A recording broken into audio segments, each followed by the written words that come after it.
Hello, everybody, and welcome back to the Headspace Podcast. It is episode 63.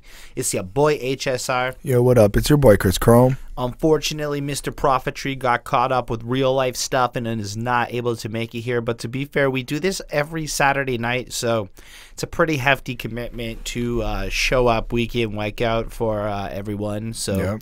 no love lost there. But before we get into the episode, let's do the housekeeping stuff. So first, we're going to start with an amazing comment from last week's episode from the Migos Culture 2 review. This one is a very simple comment from Emma Monroe, but I really think it summarizes a lot of people's feelings about the project. Way too long of an album. Oh man, and yes. and that's it. That comment is freaking awesome because it is very factual. It's very truthful. And it's weird because on those Migos songs that it fucking hit. But then there was a lot of Migos, and if you're not the biggest fan of the Migos, it is a lot of Migos. Anyway, that's not what we're here to talk about tonight. So then we're going to just move on to the fact that the request list is available for you to check out in a Google Docs file that you'll find in the description of the video. And basically, I went through all the comments up until I haven't finished yet. There's still a bunch more to do. And I've been taking all the comments, putting them onto this list, keeping track of how many times each album's been requested. And in the future, we can look into doing something with that, like streamlining some request shows. A show almost entirely based off of requests.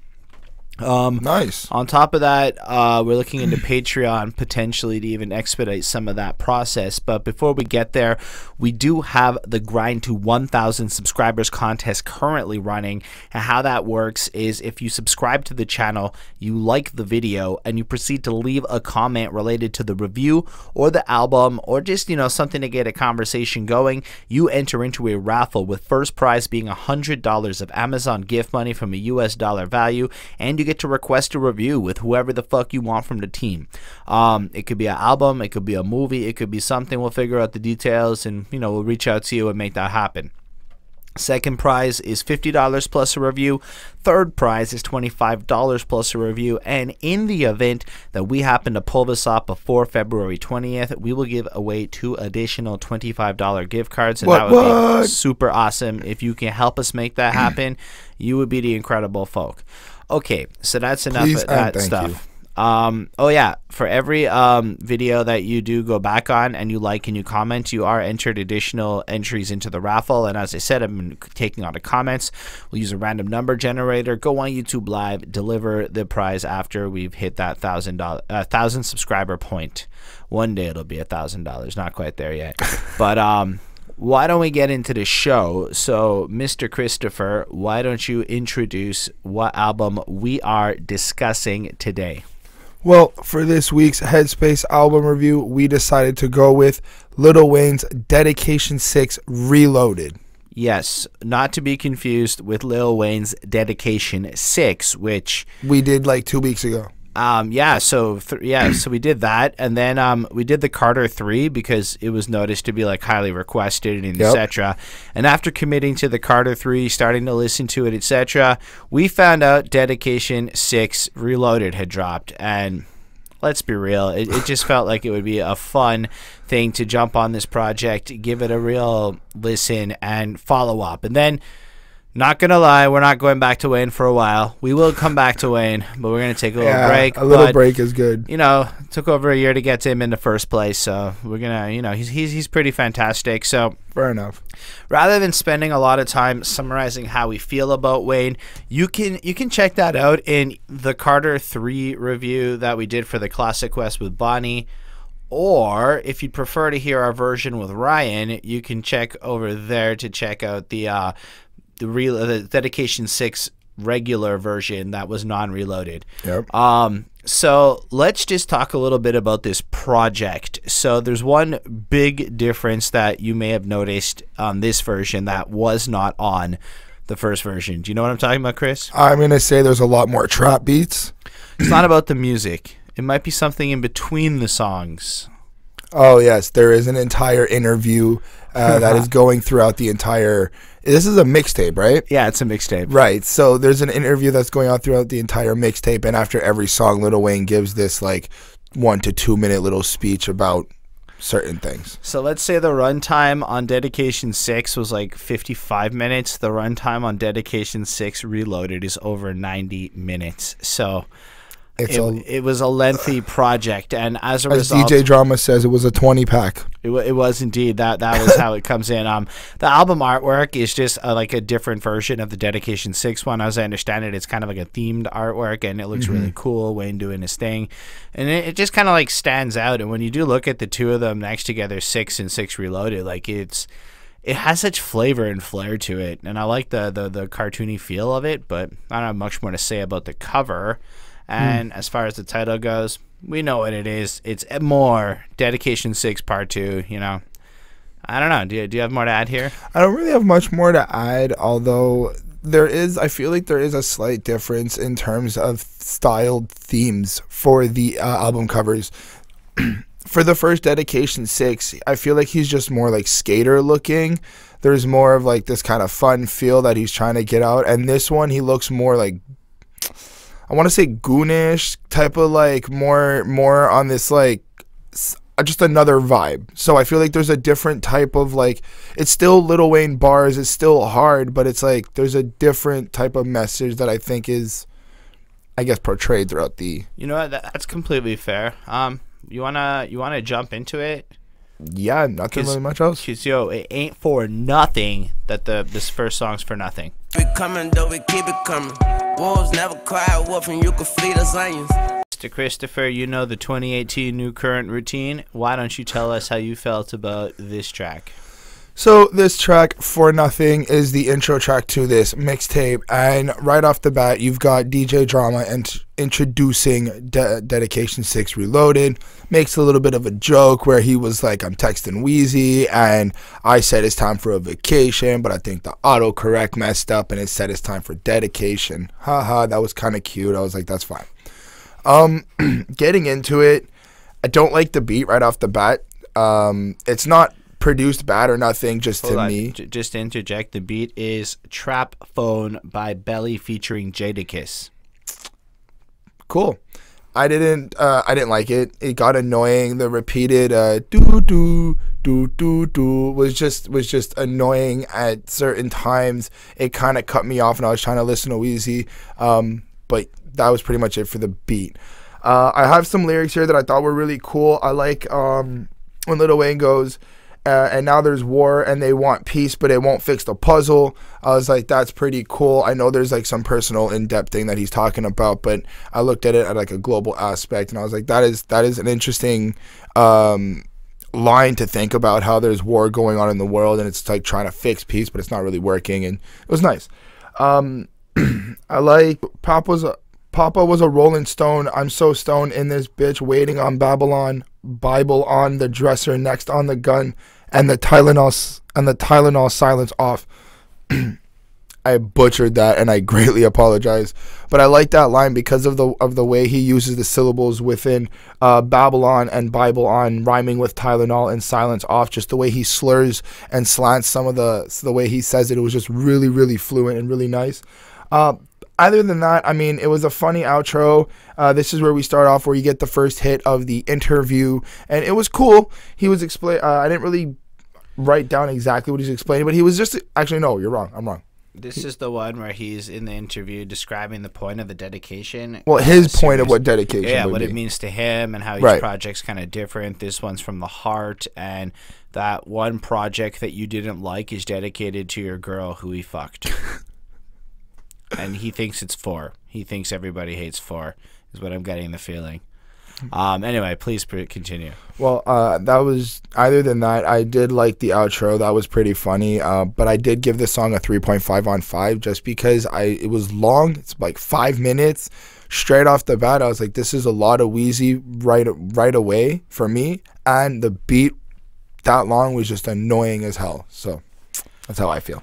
Alright, so I'm going to explain real quick how I'm going to do this review, because on an album, I feel like concepts and all that shit really matter, but this is a mixtape, and as I understand it, the way mixtapes are put together are not necessarily the same, so I shouldn't necessarily be looking for all the hottest concepts in Wayne's bars here, and understanding that Wayne just kind of freestyles this shit and like, or off the tops it, or however you want to describe it.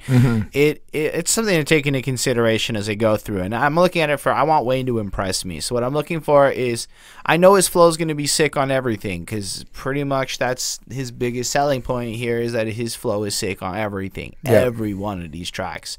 So on this one, he comes in and he hits that beat and he just flows over and he enunciates everything fucking crystal clearly and like multiple flows. So all of that's like whatever, and I might just say that on every track. So instead of that, I'm gonna just let you know when there were super fucking noteworthy lines and how I generally feel about the track. Cool. That's how I'm gonna approach this, because it's a lot of Wayne. Well, it's a lot of Wayne, and it's a lot of Wayne back to back already for us. But it's not that. It's more, if you listen to something like the Carter 3, where it was like pure, clear concept on every track, versus something like this, where he's basically just braggadociously going on about the same, bodying every, but general subject matter, but in that Wayne way where he can just come up with crazy awesome ways to describe stuff. So it's not a negative, but there's just some songs where I like bars and other ones where I might be a little less talkative. It's just a forewarning for how I'm gonna approach the rest of this review. Perfect. On that note, pledge allegiance to the region that's beneath and under the south side from your blind side, Stevie Wonder. I don't know, man. Just the fact that he said all that and then he said Blindside and the first thing he thought of was Stevie Wonder and said that, it made me giggle a little bit. I thought it was funny. Nice bars. Hunger Games ain't no games when we speaking hunger. We greedy fuckers eat your supper, pick our teeth and mug ya. The pocket busting out the muscle, bitch, I'm bleeding blubber. And I've been drunk and I can't trust you cause I'm seeing double. I don't know. There's just something about the way that sounds that comes in so fucking hard. It rhymes so well. Just bleeding blubber, like awesome. Like I love when Lil Wayne does this stuff. This is what I'm gonna call my favorite kind of Wayne, as Ryan may have said. But this is good. I was very much enjoying the flow on this. And to keep in mind, this is, like he said, a crazy long song, but it's all one verse and it's like almost no breaths. Like he just keeps going. Get down and dug it. Found a nugget, made a mountain of it. Don't need a crown, gown, or nothing. I'm the king of subject. Like, you can go on about anything. That's true. Chocolate, brown, and cream, and fudgy. And I'm peanut buttery. What? Wait, what? I fuck the fuckery. I go skullduggery. I get ugly, thuggin', and we got baby smuggling in the huggies. Like, his rhyme. I'm just like... that. Like, there's you can't see my face, but I'm smiling big. Like, there's a degree of, like... he's rhyming on his hard shit and literally says peanut buttery and fuckery and like the next line, and it all sounds really good at the end of the day. Well, I feel like there's a way that Wayne formulates bars in his brain that he's bringing out the fun in it as well. I feel like since it's always off the top of his head, he's always having fun with it, getting in his zone, and that brings out the funny, quirky Wayne that we see. All right, and I think there's like one more I got here, and it's red rum going hard in the paint. Waka flocka, waka flocka flocka. Andre Drummond head hunting. I don't know. I like that line. Andre Drummond head hunting, Goodwill hunting, still stunting, all or nothing. Warren G to Warren Buffett. Oh, storm and flood and light and thunder. Carter coming like karma coming. My bitch pussy the warmest oven. Need morning loving. She foreign. Donald might bomb the country. Donald might bomb her country. I'm like, wait, what? Thick as fuck, no panties, and she got the onesie. Whoa, and I'm just like. Did Wayne just get political in the middle of that? Like that's the magic of fucking Lil Wayne, as I've come to see it, is you really don't know what he's gonna say next, and etc. And it's really fun. This one I enjoyed more than Chris. The beat, I was okay with it. I think the way Wayne hit it, it flowed nice. It's not on Spotify, so the likelihood of me going back to this is a lot smaller than normal, but say it was, I would totally be plusing this and playing it every now and again. 4.25. It's not my favorite, but it's a totally solid jam. Nice. So yeah, let's go Brazy. The money you've been telling me is coming, sound like music to my ears, like a symphony of hundreds. All right, this one is obviously over Slobba My Knob or Plain Jane. Plain Jane. I'm not exact. Is it the Plain Jane? It's Plain Jane, which is basically Slobba My Knob but redone. So, you know what I'm saying. Okay, go on, Chris. Tell us how you feel. I honestly don't have much to say about this track besides that it's fucking fire. The beat is banger, and I'm assuming right now y'all know that if you have listened to A$AP Ferg. So right away, I like the beat. It's bumping. It's going at it. It's going hard. Lil Wayne is coming in, spitting the same bars. Not the same bars, but like the same flow, the same type of bars. I didn't really write anything down. I wasn't highly impressed by anything he really said, but I was impressed how he did keep that flow. How he maintained to stay accurate to the original song that he is taking it from. That was really impressive. Jay Jones... Jay Jones has got, for me, a little bit more of a trickier flow, trickier flow. He likes to play with the triplet rhymes more than Lil Wayne on this track, so that was a little bit fun for me to hear. And the hook is almost a clear node to the Plain Jane and Slob on My Knob hooks. Yeah. So for me, that was really cool. That was really awesome. And then I like how at the end we have another interview. Lil Wayne is being asked, I'm assuming he's being asked why he doesn't go on social media. And it's simply because he's just too stoned. But if you want to hang out with him and smoke a blunt, you'll have a good time. Definitely. He's a social guy. It's a great interview. But I like, you know what, I'm starting to understand that I think this mixtape itself, there is supposed to be some type of honesty behind it with a lot of these interviews. So I see him like wilding out on these tracks and having a good old time, and then showing you that persona of him, and then turning around and like, yo, but this is also like me on a regular basis. This is how I do things. Well, I feel like it. You know what the interview did for me? It made me like Wayne more. It made me feel like he's just a fun guy that I really do want to just hang out with. And I agree with you. It personified him a little bit. Yep.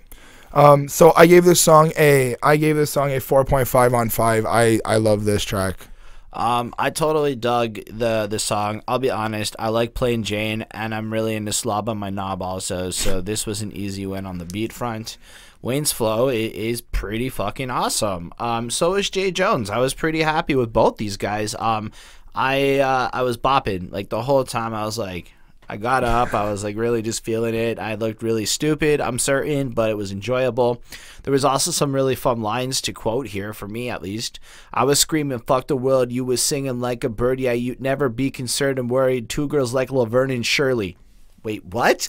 And it was another one of those, like, it's just, Wayne is awesome. That's how I'm gonna like be like the whole way through. I'm gonna stay stuff. It's the name, isn't it? It's the names. It's just the Laverne and Shirley's like this show from back in the day and whatever. And I know I used to watch it with my mom, and I can't remember what it's about.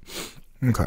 Then they hop up like Kermit, come to bless you like a sermon. My house lit like Pee Wee Herman's, like, which is just a weird thing to say, but still, because his house was lit. And you know I bought it furnished. I'm determined like attorneys. And then after mentioning Pee Wee Herman, y'all little boys ain't got attorneys, because little Pee Wee Herman had a kid show. I'm like, I don't know if he did that on purpose, but it seemed kind of deep to me. And then I did quote one of the Jay Jones lines as well, and it was, I brought a goat to Hollygrove, flew your how out to my shows, and what happened on these buses like Vegas, nobody knows.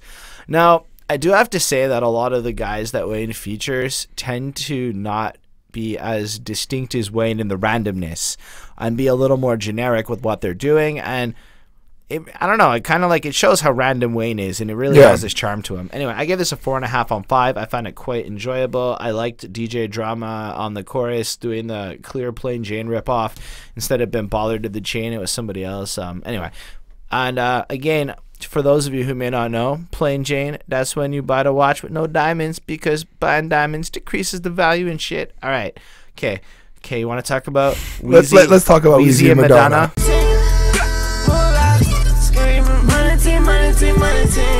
Lamar's loyalty has now been blessed by Lil Wayne and his signed artist Stephanie Acevedo something. Go ahead, Chris. So yes, this is Kendrick Lamar's beat, Loyalty. It's again a really nice produced beat.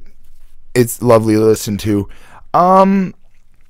Right off, Weezy is starting to talk about, you know, his life and how he's doing things, how he's chilling with this girl, and how they're both kind of, I think he's kind of talking like his relationship right now, and he's like, he's doing him, and she kind of wants to be with him, so she's kind of copying him, and now they both dyed their hair blonde, and they both look like Weezy and Madonna. And speaking of dyeing his hair blonde, I do like the line where he goes, "Had to get my dreads bleached. That's James' blonde look." I was like, that was pretty cool. That was pretty cool to me. Other than that, I like when they're screaming "Money Team, Money Team, Money Team." I think that might be a little ode to the actual song. Well, yes, that's one when they scream loyalty, but also I thought maybe it was also an ode to what's his name, Mayweather.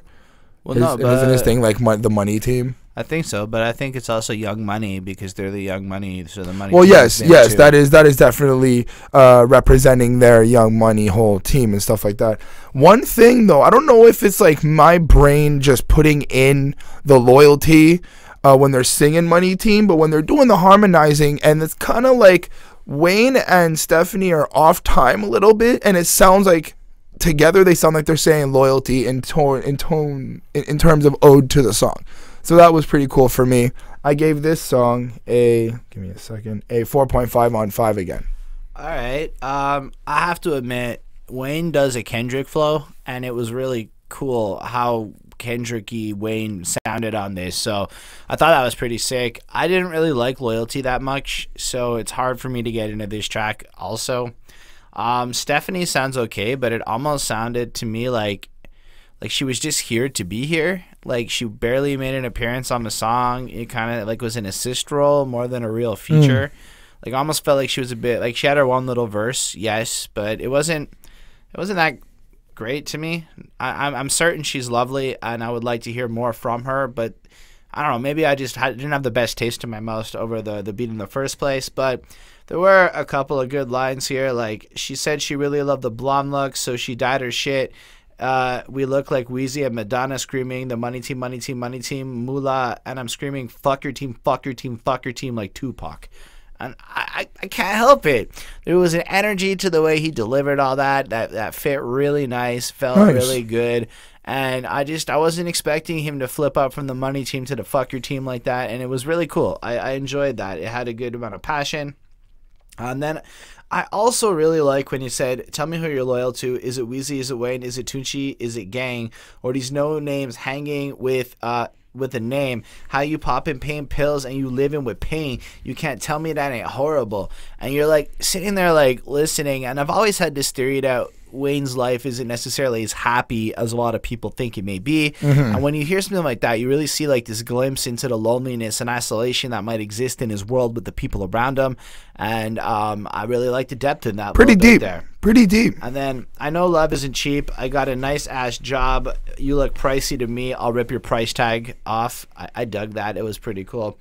Anyway, it was a 3.5 to me. I'm not really into this track. I felt like it was more like I listened to it because I had to. And look, a little bit with this mixtape formula, if you really don't like the beat, sometimes it just hurts the overall feeling when you're listening to the song. This is it, really. Fair enough. Before we go on to the next track, I do want to say, though, I like how when you were explaining his kind of like Weezy was getting a little personal, I like how he stuck to the loyalty theme of the original track. And before we go on to the next song, though, we must discuss how Wayne basically doesn't really think that the dedication series is really that relevant to culture, according to the interview. His basic attitude is it's relevant because people say it's relevant and because people believe it's relevant. And I really enjoyed the humility that he displayed in that skit in particular. Like, I wrote down what every one of the skits were, so we're going to comment on them a little bit because I think it was a really cool and crucial part of my experience of this album, and it really enhanced it for me. So on that note, everybody wants us to talk about Big Bad Wolf, or at least my name wants us to. Button, push 'em, bam. Y'all just pussy, get buried together and let them play footsie. Y'all just Holden, how about you start this one? Nah, you're starting all of them. That's the new rules. So this one's over Black Youngsta and Lil Yachty's Hip Hopper. And I will just say this was the big single that came out that let us know the Reloaded was coming. And my one note is the production on this, in terms of his like the overall quality of this song, seems to be like a step above the rest of like the project. Okay, Chris, let us know how you feel. Well, the beat is pretty good. I mean, it's not like I don't think it's the best beat, but it's got that bumpy feel to it. It's got your trap vibe. It's got your bass and your drums going, so it's nice. I quoted a couple lines.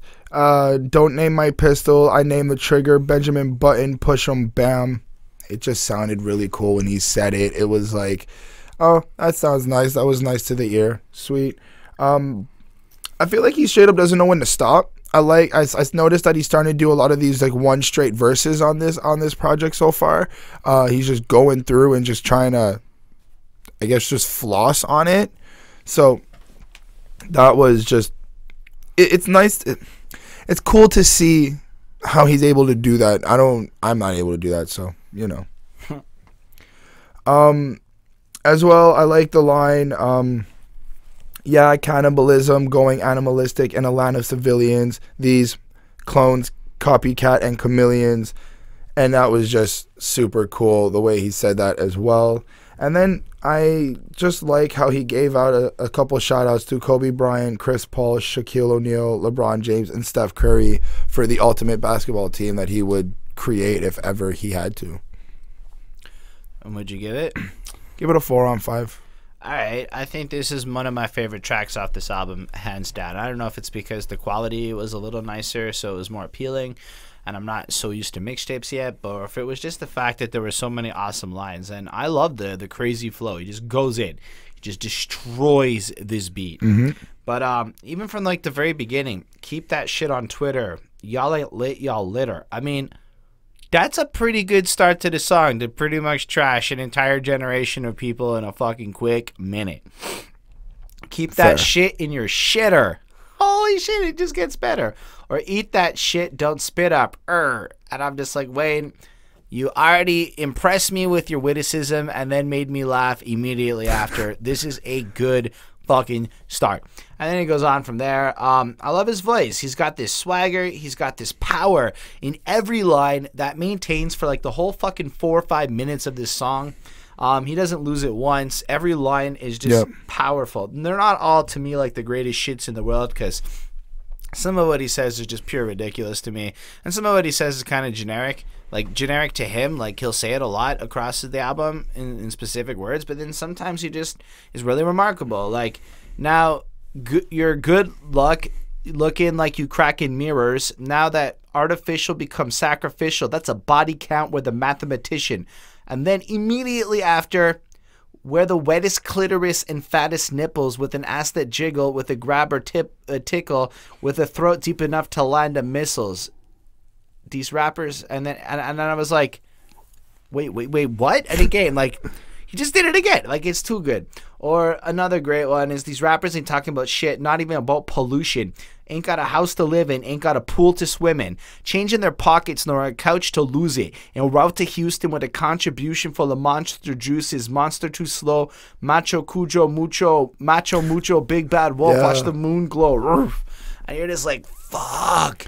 And to know that he does this off the top of his head. And the fact is at first it might sound like Wayne don't got nothing to say, but when you realize Wayne's just spitting passion from the heart and it's whatever he's feeling, Wayne's just spitting his life as he sees it, right? So he really kind of, this is his reality. So when he sees a bunch of fake fucks doing a bunch of other shit, he can kind of call him on it in a way that you can just call anyone on being fake when you know some shit about it. Either way, this track's a 5. I was blown away. Jeez. I think it's fucking flawless. I think this is a track that I secretly wish was available on Spotify, and it really makes me want to hear what the Carter 5's about.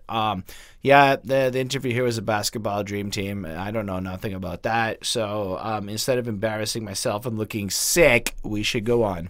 The White House, squad never need time out. Squad way up on the 9th cloud, way up here. This one is over Black Youngster's Booty. I don't even know who Black Youngster is. Anyway, go on, Chris. It's a squad song. He's talking about the squad and how he rolls with them. It's a lot of don't fuck with me or my squad. I don't really like the beat. I didn't really feel this vibe, and I don't really have much to say. 3.5 on 5. That's very fair. For me, it was a little more enjoyable. I don't think the beat's like my favorite, but I really like his flow on it. I really like the energy he came in. I found it really repetitive with the squad this and squad that, but I get what he was doing with the song, and I don't have any real objection to it. It's just really not my style of enjoyable stuff. That's fine. So if this came on, I would vibe to it. And as far as like actually noteworthy lyrics to me. There was rock and roll like Hummer tires. I don't even gotta be her number 1. I'm her number 6 and her number 9. Get it? Now, what I really like about this is because a Hummer is a blowjob, right? And so he mentions the Hummer, and then immediately, I don't know if he did it on purpose, but he mentions the Hummer in that line and then follows it up with a 69 line, and I thought that was super clever. And I was like, yeah, no, Wayne, you get the points for me there. Nice. Then this line I just thought was ridiculous but enjoyable still. I go Applejack for that Fruit Loop. I got milk, sauce, and that ragu. From the body on the sidewalk, I chucked to the chalk in the kid's classroom. Sick shit, which he says a lot. And I just liked it. Like, you get the sense of where he's from a little bit, and it's enjoyable. Again, this Wayne is a lot about, like, I guess what I can say is there's probably lines in here for like everybody, regardless of what kind of rap you like. In every song, you'll probably find a little something you like if you dig through the lyrics. Given the length, I didn't have enough time to absorb all of the songs as much as I should have, so I apologize. But yeah, I get this a 4. I would rather talk about other ones. What about you? Before we move on, though, the interview is about Drake's gifts, and he apparently bought him the house that Wayne is living in. But he said maybe. He doesn't know. He's like, Drake gives you, probably. He said Drake gives you the kind of gifts that like are so extravagant that you use them every day, and if you use something every day, you forgot who gave it to you. And he's like Drake probably bought the house I'm in. Like, that's the kind of gift I'm talking about. And then I was like, okay. And then speaking of Drake, we all know who's on Family Feud. Shit out of control. Somebody get Larry Jackson on the phone. I need to correct myself. I said Big Bad Wolf was the first single. I was wrong. It might have been like the first single to indicate it was coming, but this was the first single off of Dedication 6 Reloaded. Family Feud over the songs Family Feud by Jay-Z featuring Beyonce, and this one features Drake. All right, Chris, you know how to do. Beat's nice. I enjoyed the Jay-Z beat that they had in the back there. That was pretty cool. I don't really like Drake, so I don't really care for his verse, but I took the time and I made the effort to really, like, you know, let's see what he's got. So Drake touches upon the Lil Wayne Birdman beef, how there's like this whole legal thing with the Carter 5 and that it's not fair and y'all should pay him and all that shit that we all know of. And then finds a way to kind of slip in there and be like, hey, but I also got, you know, I've done some work and I get some credit too, and this is this. And then goes on to speaking about how he's like doing it for the hood and doing it for himself and doing it for like the gang and all that stuff. So I was like, not really impressive when you're starting off defending your friend and your coworker and like having his back, and then you make it all about yourself. I was like, oh, okay. That was one thing. Lil Wayne obviously is breaking down how he feels about the situation. He's basically telling Birdman to go fuck himself. I like one of the lines when he's like, all this motherfucking beef references a what? Come on, Chris. Okay, anyway, I scrapped it. Okay. All this motherfucking beef, I need some rice on this plate. Talk to your wifey today, she feeling trifling, she say. Talk to the sniper, he say. He aiming at the diapers today. Pick you off like picking pepper, Peter Piper today. That just sounded really cool. Throwing in the Peter Piper rhyme was pretty awesome for me as well. Obviously, Wayne's a little bit upset with the situation, so he's talking about gooning up and doing what he's got to do to, I guess, make things right? I gave his song a 4 on 5. That's cool. As I understand, the point of this is supposed to be about all the beefs that are going on today. Although, I mean, yeah, he kind of broke down a lot of the crux of the song, in my opinion. Although, I like Drake's flow on this. I think Drake's coming in proper, and he brings up a really interesting point. Somebody get Larry Jackson on the line. Larry Jackson being the Apple dude. That, like, you know, he has a whole contracting thing with Apple. Joe Budden goes into detail about this, and it's just interesting how Drake's picking beef with the fucking executives at Apple in this track. That is cool to me. Like, he doesn't waste his time with rappers. He goes after guys with money. I need some ownership if we press and go, like the deal they made him shit, because business is booming on behalf of me. I need a bite out of the apple like Adam and Eve. That's okay. That's pretty good. That's pretty fucking smart. I'm all right with that. I'm feeling it. Okay. Next line I really like was, I think, Wayne, and he's like, I took the jet away to Africa, shut out my Akon, because what Akon's doing in Africa is incredible, and everybody should be talking about it. 100. And then I come direct with my shit. I come correct with my shit. A blank check on your face. Put some respect on my shit. That's funny because of the Birdman thing. Put some respect on my name. And then Wayne is saying that Birdman we got it. should put some respect on his name. That's all I'm saying there. No, Trolling 101. it was a good song. I give it a 4.5 on 5. I appreciate what they're doing with it. I feel like it does have a more clear concept than a lot of the other ones on this album, which is cool to give some deviation. But in general, none of the I don't care about these beefs as much. I do feel bad that Carter 5 is not out.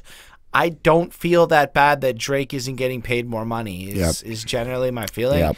And so, I mean, if it was like cool beefs, I would be more interested, but it just kind of was them discussing some of the more corporate issues and whatever. It's cool. I'd say we should just jump on to Abracadabra. You talk stupid, got a big dick, so I walk stupid. She got to hit it quick in the car, booty, hold on. Okay, this song is over the beat from 2 Chainz, MFN Right remix, and this track is featuring Euro, who I came to like on the last album, and our boy Jay Jones from earlier tonight. Chris, talk to us, tell the people how you feel. This is a fire song. Beat is booming, trap crazy. I didn't really write any bars because of course this is a we got guns, we've got drugs, we're having a good time, and we'll fuck you up if you mess with us song. The bars are really tight. They fit the song nice. They fit the melody and the flow of how it's structured. So that was really cool. I do have that Jay Jones kind of seems to be breaking down how he likes to just get high, party around with some narcotics, and get with the ladies and do what he's got to do, you know, and have some fun. Euro seems to be breaking down his environment around him. He's seeing like girls go. He's seeing good girls going to the airport with packs. He's seeing hood girls doing different things, and he seems to be more aware of what's happening around him.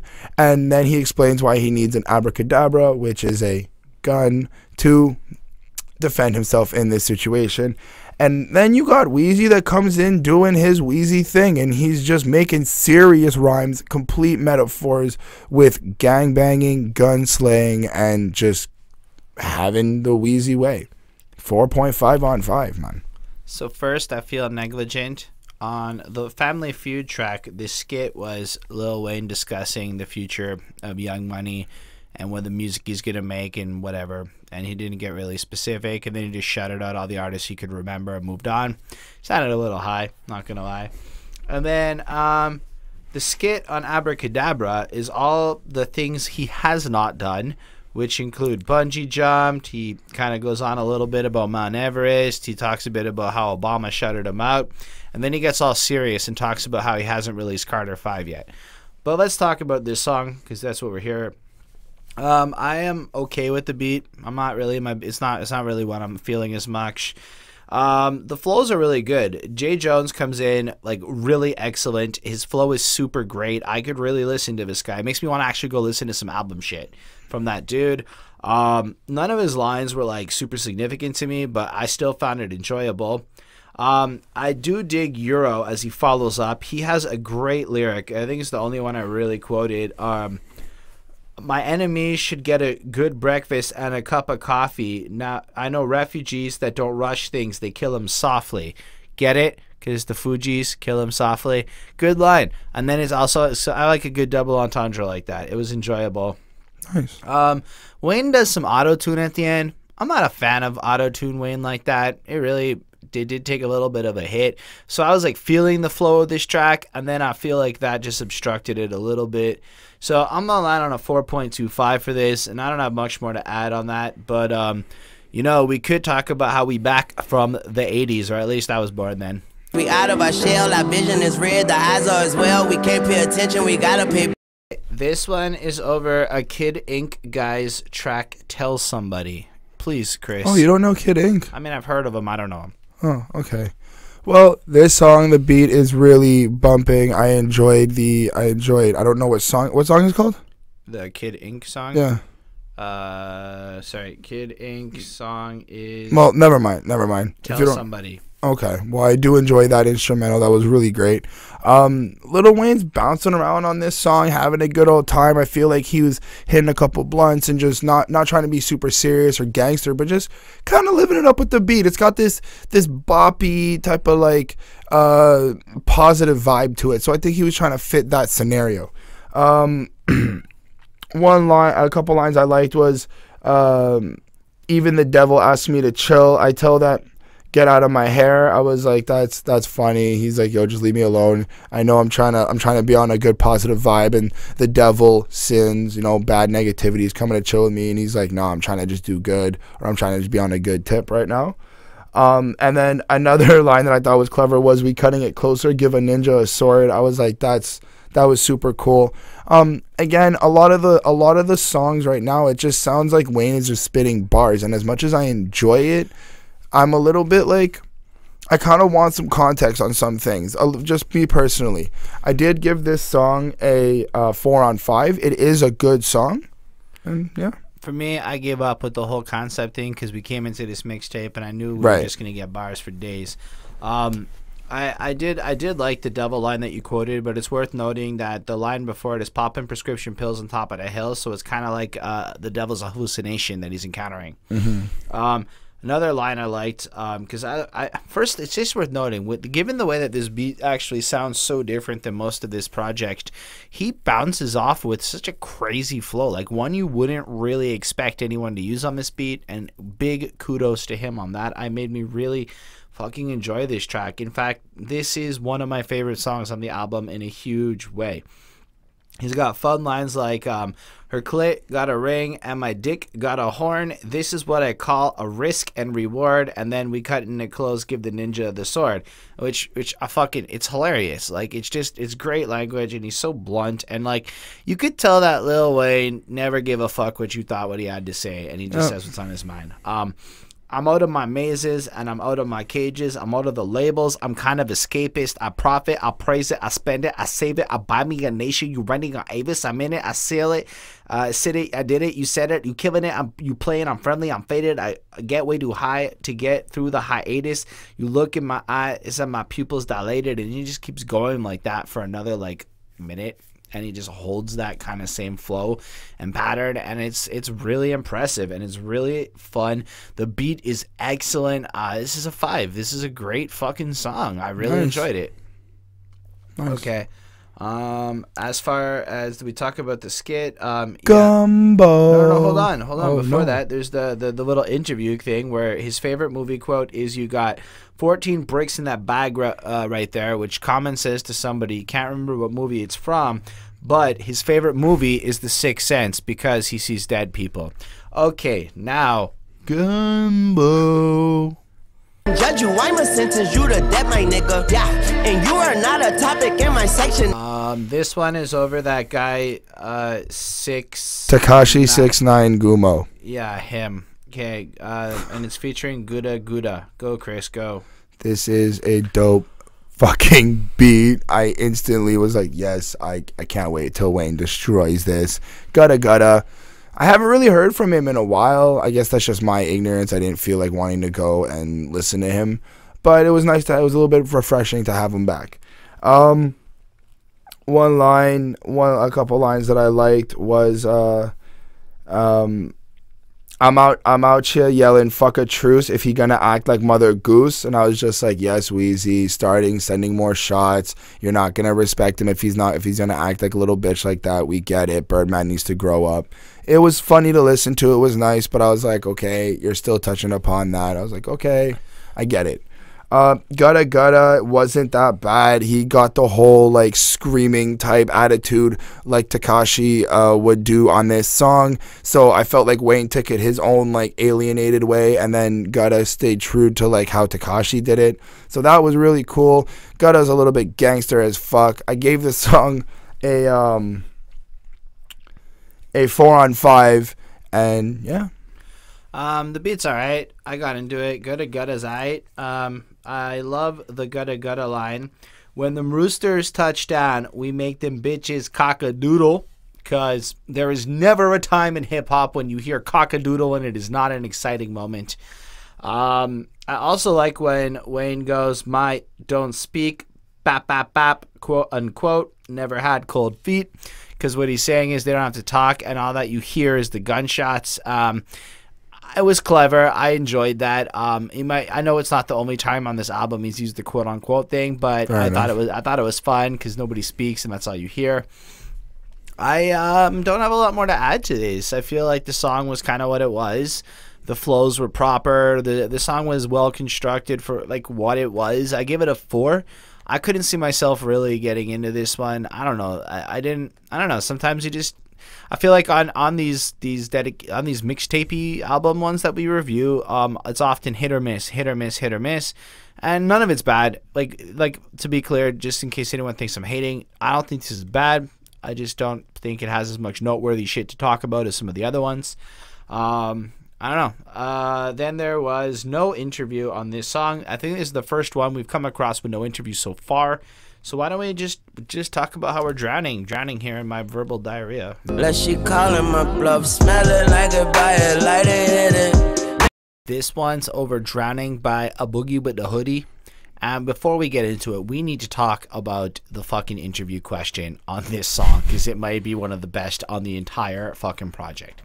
Lil Wayne is asked, where's the weirdest place a girl has ever tattooed his name?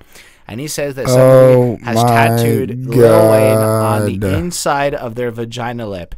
And this is interesting to him. Like as he describes, it's literally, no man can see it. Unless she shows it to them. Unless she opens and shows it. Yep. And so that's there. And then I just think... Thanks, Wayne. It was amazing. It is one of the best things I've heard on the entire project was this thing.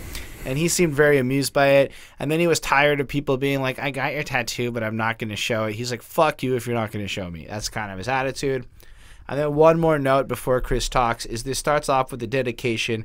Rest in peace, Fredo Santana. And that shit had happened like a week before this project came out. And that is one hell of a turnaround time to give that rest in peace. And that's pretty fucking cool. Good on you, DJ Drama. Chris, you know what to do. The song's fire.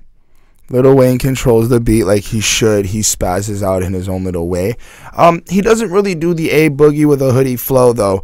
I've started noticing that Wayne starts to decide on what he wants to do. Certain songs, he's kind of like, I'm going to body your flow, body the way you made the track, and this is what I'm going to do. And certain songs, he's like, I'm just going to body the track better because that's what I do. So that's what I'm starting to get the feeling as of now. In terms of some lyrics, I did like one where he was like, bought another house just to put more pots to piss in. He was going from rags to riches. Now he's just making sure he's got everything he can do. It was really nice. Marley G, to me, seems to be validating his status and where he comes from a little bit. He's talking about like he used to be on the block and kind of like doing and selling some drugs and getting high, as well as, you know, spitting the bars. And I was just like, yeah, I feel like I've already heard you before, and I don't know why you're validating it now. It just felt a little off to me. But all in all, the beat, the whole song itself is actually really great. And I also give credit to Marley G because he took the original flow that was made on the song and he put his own little twist in it. And I like that when artists are able to like throw their twist on another artist's flow and be able to do like in a remix like this. So I gave it a 4 on 5. Okay, it's also worth noting Vice Versa does the hook in the second verse. Yes, I forgot one. And Vice Versa in the second verse, he gets high, says fuck the law. Then he gets high again, and then he meets somebody, and then, I don't know. I didn't really like Marley's flow as much, if that's the original flow. It was the weakest of the 3 flows. I enjoyed everybody more. Even Vice Versa's kind of singiness. I wasn't a big fan of his singing, but his chorus was okay. I did enjoy a couple lines on here. Wayne did a good job. I did enjoy you fuck it all up. You put that wall up. You feel in yourself, but I can't hate because you got that soft touch. Okay. And then you standing in the rain and drifting it. You looking for a change, but penny pinch. You swallow your pride. I'm sipping it. You drown in your tears. I swim in them. It's just like, you know, like he's got some depth in when he really wants to have it is all I'm saying, this Mr. Wayne. The other line that I really liked actually came from Marley, and it was, "Trap in silence. If they want, you know that I'm a," and then he doesn't say what it is, which I thought was pretty fucking clever. Like, he doesn't snitch himself out after saying he's going to be in silence. So that was particularly cool for me, but I wasn't really feeling this track as much as others. I did like the beat, but I feel like all in all, it didn't ultimately feel as nice. So 3.75. Yeah, so go back to sleep, Chris. Back to sleep.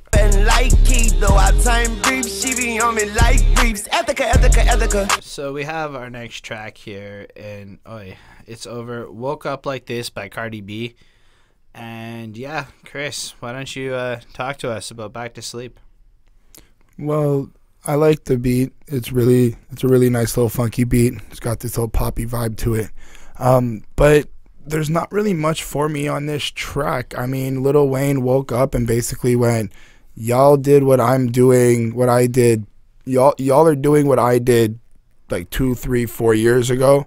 And he's basically just claiming that he's king shit and he's wearing the crown. I like how he did Merc. Is it by Cardi B or is it? Because I thought it was the other. Anyway. Because I noticed Lil Wayne did the little Uzi type flow, and that was pretty cool how he murked that. Other than that, I don't have much to say. I gave it a 4 on 5. This might be one of my least favorite songs on the album. Chris really boiled down the point of the song, and I was going with it. He sounds a little silly, like he's airy, like he's just kind of maybe having a little more fun with it, but in a way where he ended up not giving me anything funny or as entertaining as some of the other tracks. So I was like, whatever. I'm not really feeling this one. I mean, 20 tracks. This is the first, like so far, like keep in mind, all these tracks here, this is the first one I'm really not feeling. So I'm giving it a 3. It wasn't bad, but it was kind of boring. And then there's the skit at the end where he outlines his friendship with Mac Main and how he knows that Mac Main is, as I understand it, the CEO of Young Money, and they're from back in the day people. So it's really cool to kind of get that little behind the scenes and feel the closeness in that friendship. And that was all I got to say about this song. Honestly, I'd much rather move on to Thought It Was a Drought. I need confirmation for my compensation. No, we make a corpse out of your corporation. I need my donation. This one's over. Future's Thought It Was a Drought. Chris, go. I don't have much to say about this song either. I don't really like this song. So I've decided for this one, I'm going to talk about the outro. Because in this outro interview, Lil Wayne is describing how he likes interactions with people and having these social interactions where the realest thing that he wants to see from people is a genuine question. If you what he says is the best thing somebody can say to him is something real. Right, that's what it is. And I like that honesty from Wayne. We get a lot of this gangster kicking ass, badass feel from him, and then you get this other side where he's just like, if you're saying anything to me and it's just super real and honest and I can see it in your eyes or I can see it in you, like, that's the coolest thing you can ever do. And you don't really get that a lot from a lot of rappers. I feel like a lot of rappers tend to be more like, oh, I'm Mr. Macho, I'm Mr. This. So it was nice to see Wayne like that. In terms of the song, it's not bad. Wayne's dropping Wayne bars. 3.5 on 5. I liked it a little more than you did. You're right about the track. I don't actually think there was a main theme, or if there was, I missed it. But there were some good track lines like, "Me and your bitch compatible, go together like a parachute and a Geronimo." That's just fucking awesome. Parachute and Geronimo do go together. This dick is mechanical, but he get too casual up in the vaginal. Get it? Because he goes soft in the... He's so funny. I pop a Viagra. She hop like a kangaroo. She suck like a snaggletooth. I ain't got time for no rumors when I am not human, or you men, I'm booming. I'm fucking her roomie. I'm platinum versus aluminum. I'm shrooming. I visualize what I'm assuming. That's pretty good.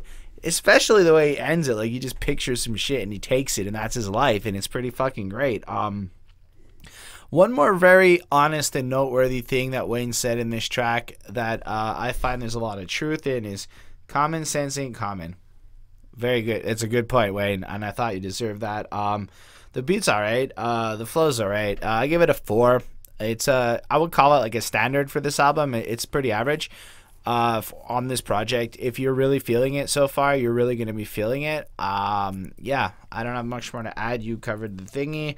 Let's move on to Groupie Gang, Groupie Gang, Groupie Gang, Groupie Gang. Go both ways, make her eat so much pussy, need lunch break down. She don't even oblate, anglais. So Mr. Lil Pump copied Lil Wayne's name and then wrote a song called Gucci Gang, which a lot of people seem to like for some reason, even though I don't know, I don't like it.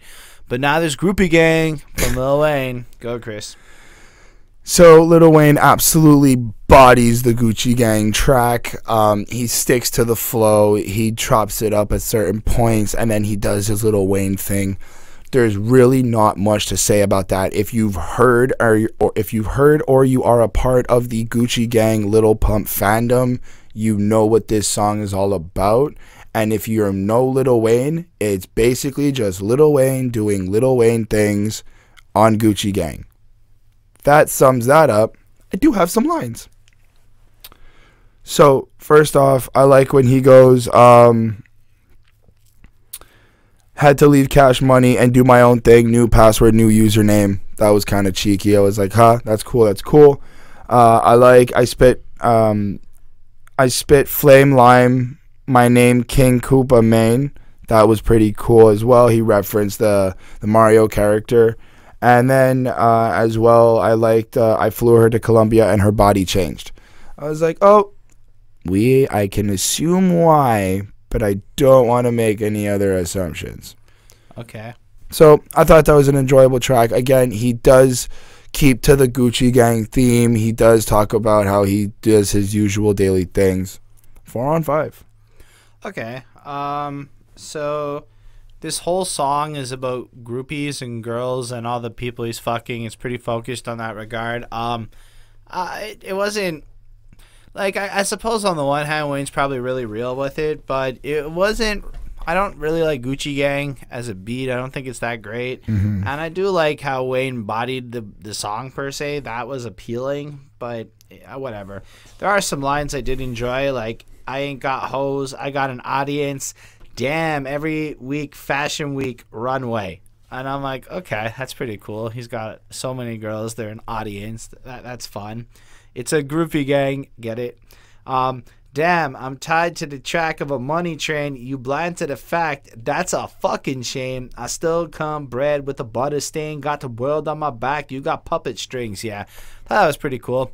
And my kids love watching Stranger Things, which is awesome. Bonnie and I are currently watching Stranger Things, so it was cool to just get that random line. Like, he was just thinking about it, popped into his head, he said it.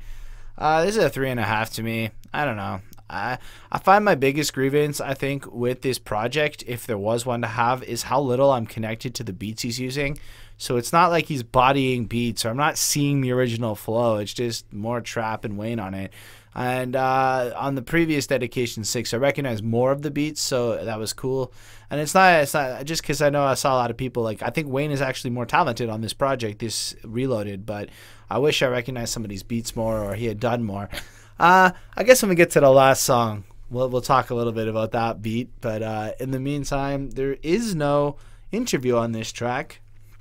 So do you have anything more? No, So we can move on. don't shoot him. Rape on him. He say we need hope, put a cape on him. New freeze to the water in my neck, homie.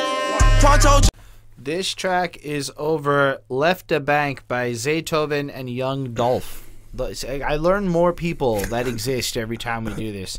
I've heard of all these people. I just don't bother to go listen to them. Look, I'm going to do my review here real quick. Yeah, no, mine too. There is nothing significant to say about this track, in my opinion. Marley G does his thing proper. Rich the Kid does his thing all right. Wayne does his thing all right. Not one lyric in this song was noteworthy to me. This is totally not my style of anything. I gave this a 3.5. It was not enjoyable to me. So I agree with everything you said, except for the fact that it's not your style. I do like this type of style of music. My only problem is I've never listened to Rich the Kid, and first off, his verse, it was good, but it just didn't incite me to want to go and listen to him, so I was just like, okay. Marley G, I was like, all right, we got you back, you're on this, but it didn't feel like he was standing out as much. I think Rich the Kid was a little bit better than Marley G on this track, and Lil Wayne just does the Lil Wayne thing. At this point, I was just a little bit like, I don't know. I think there's something here missing, but I'm not quite sure yet. But I gave it a 3 on 5. Like, it's not bad. It's just not 3 fire things in a hundo. Understood, but we should talk about the fact that Lil Wayne was discussing Nicki Minaj's gifts, and she bought him these shoes that were so extravagant and shiny. They look like his teeth. And they're so shiny and shit, and he kept trying to put them on and looking for an event to like go to that he could wear them, and he realized that nothing, they weren't appropriate for anything, and considering what he goes to, you got to imagine how shiny and crazy they are. And that was like, okay, so Drake bought him a house and Nicki bought him shoes. Squad. All that to say, those shoes were just too hot for TV. Professor and a bitch take a semester out, wishing on a superstar. Trippy life is too. This one is over Pull Up with a Stick by Shabibis or something. Anyway, go on. So I like this. I was asking for something, and then he gave me this. Now, to me, this song is where Lil Wayne is like, "Hey, I fucked your girl," but also explaining how the girl is also like calling up Lil Wayne and going to him for proper loving and proper things, like wanting like the best sex and all this shit. And as well, I feel like there's another third, like a second or third theme, if however you want to look at it, to this song where Lil Wayne's also explaining like she's going after him and also questioning him, like, how do you make everything so easy? How do you make things look like this is like, how do you build this empire and just not like feel stressed or shit like that? And he's just like, I'm too hot for TV. I'm too hot for this shit. I can't be bothered by it. It was a nice little track. It was softer than a lot of the other ones on this mixtape. I gave it a 4 on 5. That's fair. So this one, like you said, it's really a very sexual track. There are some lines I really enjoyed. Waiting for some dominoes, listening to some Commodores, acting like some carnivores, after that we comatose. I lived that moment. I think a lot of people have, so I could appreciate that one. I thought it was pretty cool. I also really liked, and I'm going to go plum dumb in it, and we all need fruit. And she said, babe, you so crazy, and I'm your crazy glue. And I was like, okay, I enjoyed that. Just because he said plum and fruit and stuff. Like, Wayne is good like that. I know I've said it a whole bunch, but you just don't hear that creative use of language to describe these types of things in the same way.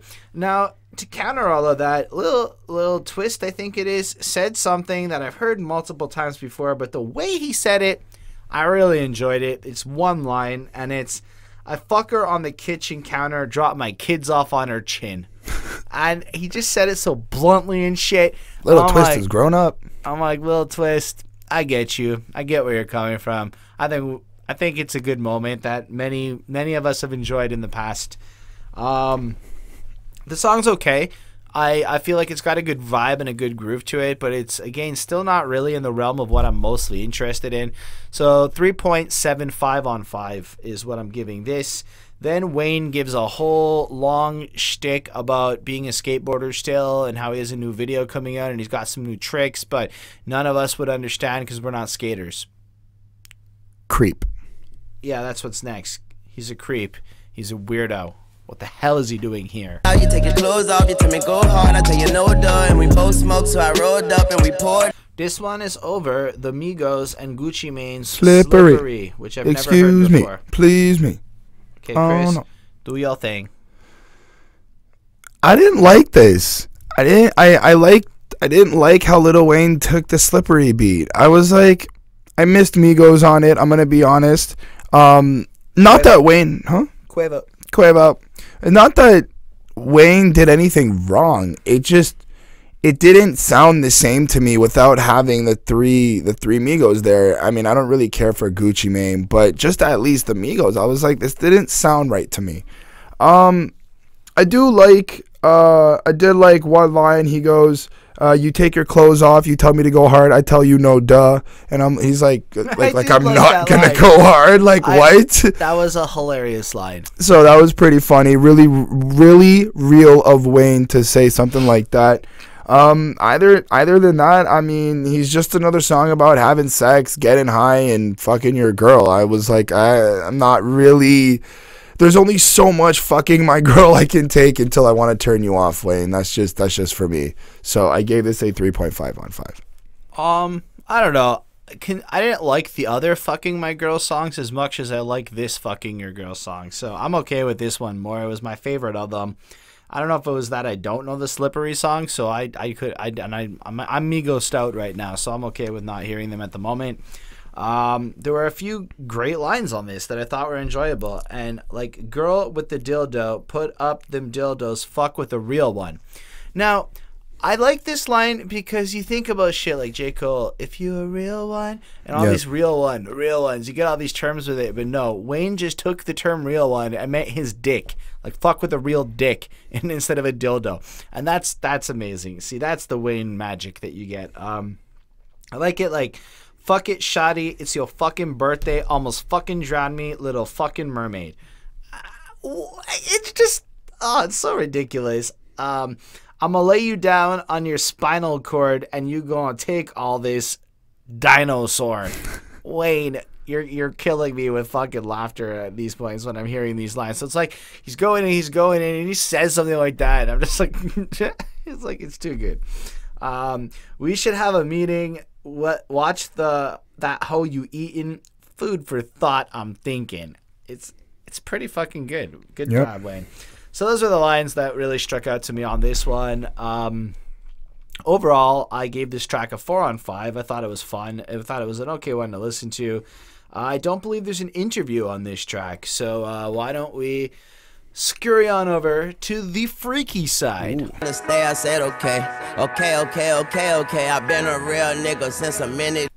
This one, first of all, free Meek Mill. This one's on Meek Mill's Dreams and Nightmares. And hell, even I think Meek Mill shouldn't be in jail. That shit's fucked up. That was a ridiculous sentence. Okay, go on, Mr. Christopher. So, I played this track a couple times, and you know what it reminded me of? Lil Wayne's Project Carter 3 with Build the Beat. How he just went with the beat, build up, dropped it, went again with another verse, dropped it, and went again with another verse. The structure was pretty similar, and it's because we did this, I think it was like last week or something on Classic Quest. It was really nice to kind of hear that again from Wayne. I was like, all right, that's pretty cool. Some lines that I did mention where I live in Miami, but all these bitches call me Snowflake. I was like, that's funny. That's a funny line. I know why. That's cute. Another one was, some people cross the line knowing it's the finish line. Some even walk the line knowing it's the thinnest line. Put their life on the line and then they just forget the lines. And I was like, yes, you're making choices. You don't really know what's happening. You're putting your life on the line without really knowing if you're doing it or not. And if you're willing to cross the finish line, I'm assuming you know what you're about to do. But some people do cross the finish line without even knowing they're about to. It was pretty hard. It was a pretty deep bar for me. I did enjoy it. Other than that, there wasn't really much else noteworthy for me. Beat was pretty good. It was a nice little banging beat. 4 on 5. All right, so the premise of this song is Wayne walks into the strip club and he buys what he wants, and then he brings everybody back to his crib, and then he has a lot of snow, as they say, ready to go. And that's kind of what he does. He just rolls with that. Like, it's almost like cut, copy, paste as the beat progresses and it explodes. And apparently he's used this beat before, so he's probably really familiar with it. But I did really enjoy this song way more than I thought I would. As the beat goes ham, he goes ham. That fourth verse, he's just exploding on it. Like, it's not even the same Wayne. Like, the energy is crazy, even though he starts it off with the exact same words. Wayne's got some great lines like, lit at my homies, they some lime wires, quick to do a drive-by, whenever you got Wi-Fi, lit like a power line, get light in the line of fire, cocaine on the table, make her go down to the bottom line, men lie, women lie, people live in lies, some people cross the line, know when it's the finish line, and then what Chris was saying. So when you think about what Chris said before and then add in that whole extra part, it's like, fuck, eh? Like, everybody's like kind of shady and dark and whatever too, and whatever. Kind of sketchy.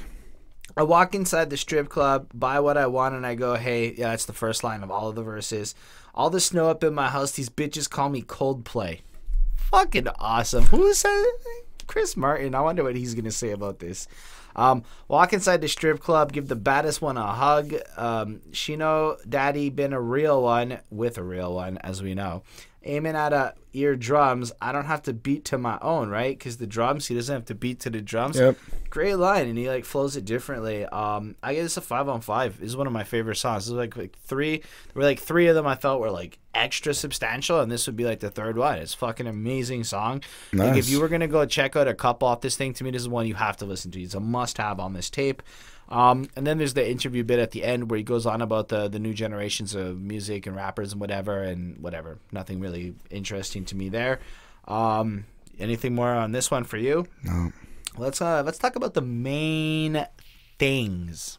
Funky, freaky, freshly flavored, flawless, bleak, pronounced finagle. I just tell my main thing since you my main. This track is over The Race by Tay-K. No fucking idea. Go on, Chris.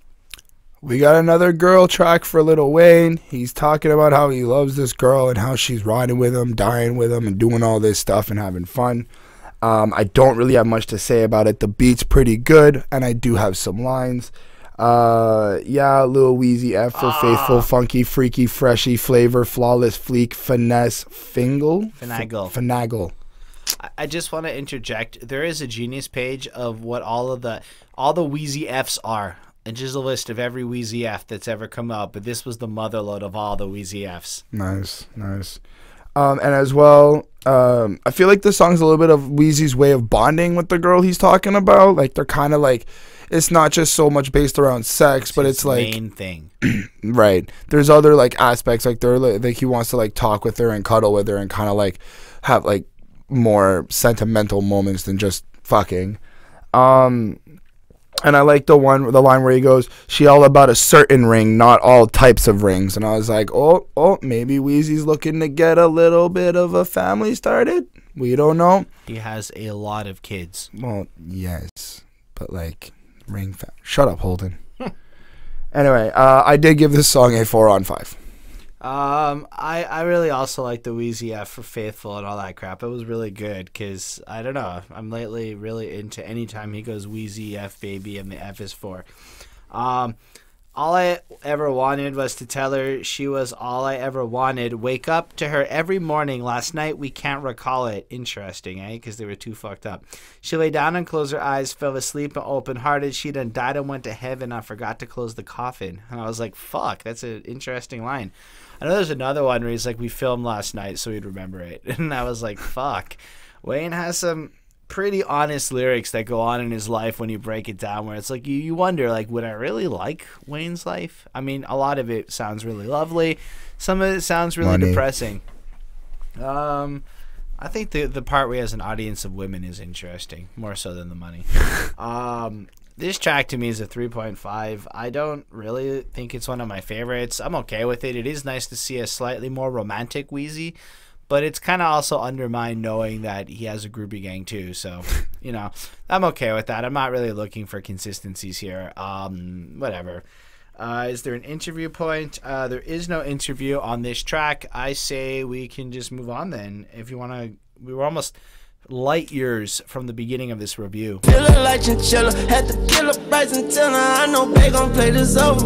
So this one is over. Set It Off by Bryson Tiller.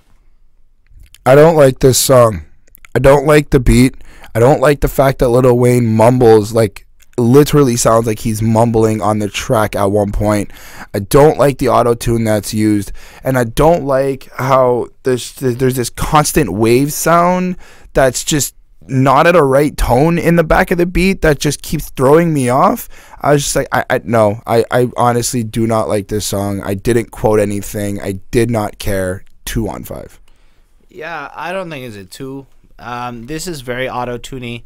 Like, really, like, right off the jump, it might be the most auto-tune Wayne that is on the entire project. There was literally no lyrics I liked. The beat didn't do much for me. The whole feel of the track was whatever. Like, this is the kind of feel of what made me not like Lil Wayne back in the day, was this kind of sound that he had. So it was really just kind of like, oh, yeah, he also does this. You know, like, it's not the Wayne I'm a big fan of.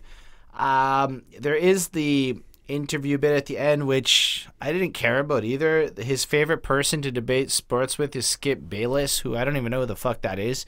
Maybe it's because I'm not that into sports, so none of that meant much to me.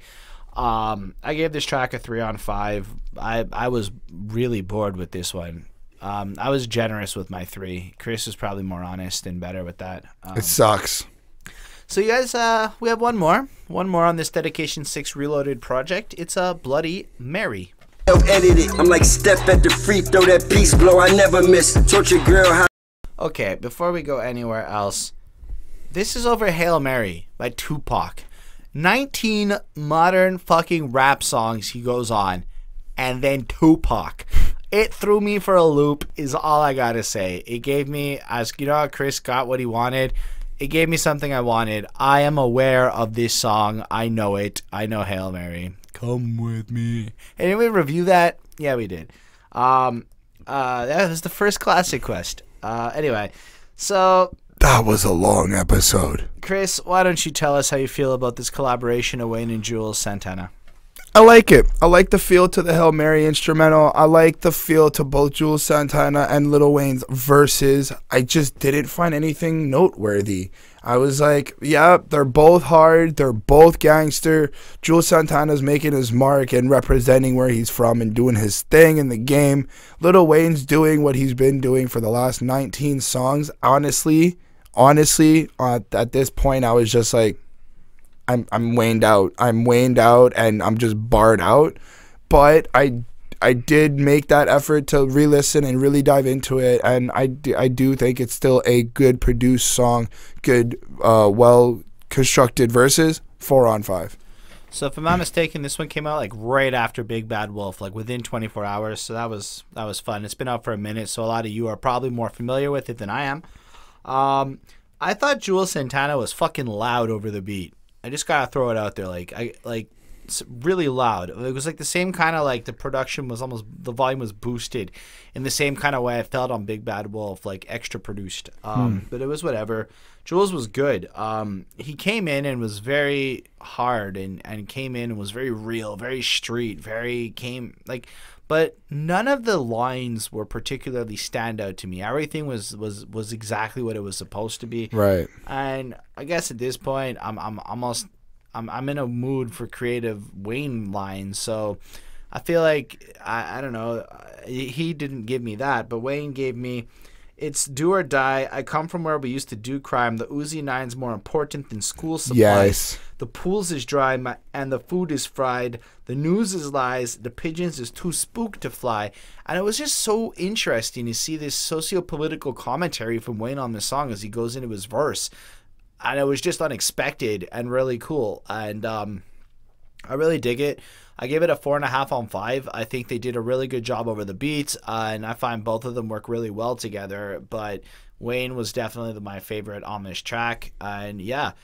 Then there was Wayne reading almost what sounded like some millennial blog describing the Dedication series and commenting on it in general, and that is the end of this project of just kind of like Wayne just commenting on that, like almost reacting to a review, like he had seen us and then commented on it. Yeah. And it was really cool to see that. It was a really good end to the project. Just for the end of this, I gave the album a fucking 4 on 5. I think I actually rated this a little bit lower than Dedication 6. And the reason for that is not Wayne's skill or anything to that effect. It's more just some of the beats I really didn't like, the pool he chose from. In general, I think considering he released 39 songs in like the last month, fucking incredible. Like really, like I'm converted to the Wayne camp is where I'm still feeling right now. There are a few tracks here I really want to go back to, a lot more that kind of just felt a bit like filler to me, but not in a negative sense, but like Wayne filler. Like if you dig Wayne, you are in for a fucking treat. If you don't dig Wayne, there's a few bangers on here, I promise. And yeah, that's what I got to say about that. Nice. I gave this album a 3.62. I feel like I liked a lot of the songs on this mixtape. But there is just so much of Wayne that I can take, and there's only so much. I want to say repetition in terms of style, in terms of what Wayne brings to the table. I feel like he doesn't really divert from just bars. And as much as I love his bars, sometimes I need a little bit different on a project. So that's kind of really all I have to say about it. Other than that, the project's good. What'd you give it? 3.62. All right. Okay. Well, It's like thank what, you. 75? Sure. I don't know. Bonnie does the math on that. Yep. 3.62 would be about a little more. No. Yeah, something like that. Fuck, I'm not great at this at the moment. No worries. Finally, thank you all for watching it. We appreciate you on our recent run of Wayne. So if you're tired of that, don't worry. We are moving on. We'll have some more content. We know that Kendrick project is coming next week for the Black Panther. So that's what we're doing next week, so you can get onto that. But if you do comment, let us know what albums you're excited for, how you felt about this. You do enter into the contest. And yeah, thank you all. And we will catch you next week with Ryan. Bye.